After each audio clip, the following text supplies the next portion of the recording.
Title: The Woods Beyond the Glen, ****.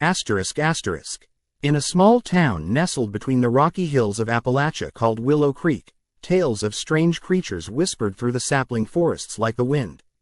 The inhabitants dismissed them as mere folklore or drunken musings of old men.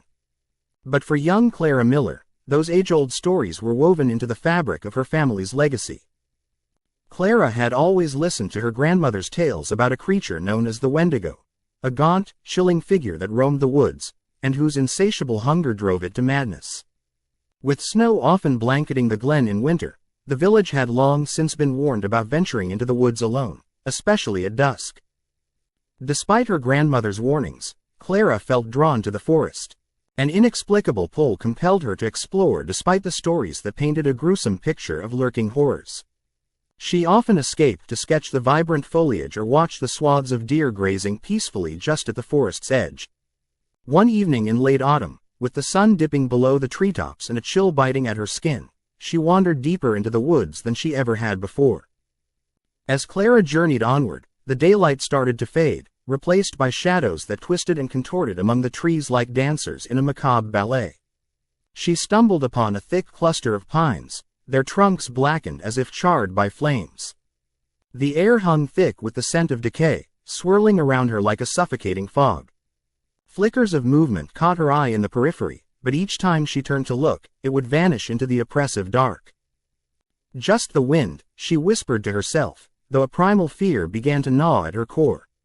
She pulled out her sketchbook to distract herself, but her hands trembled. The hairs at the back of her neck bristled as instinct tugged her to turn back. But something compelled her to stay. A guttural cry echoed somewhere in the distance, low and deep, rattling her resolve. Clara's heart thudded like a drum in her chest. With a quick scan of her surroundings, she hesitantly pressed on.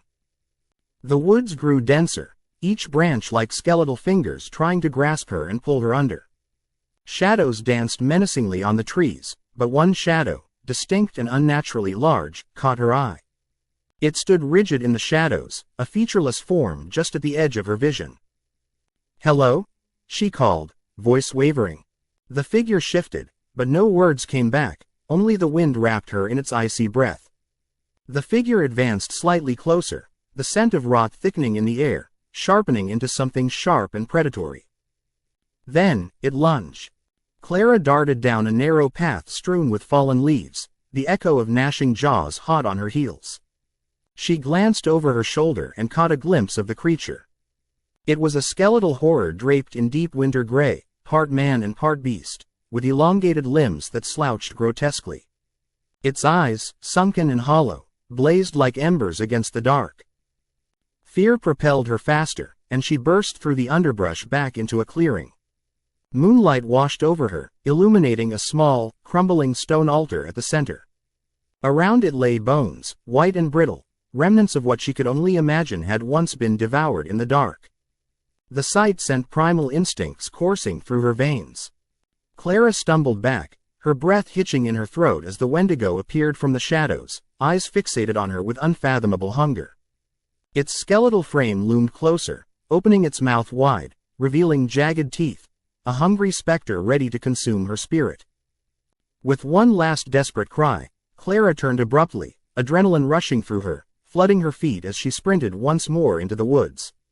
Branches whipped at her face, tearing at her clothes, but she didn't stop.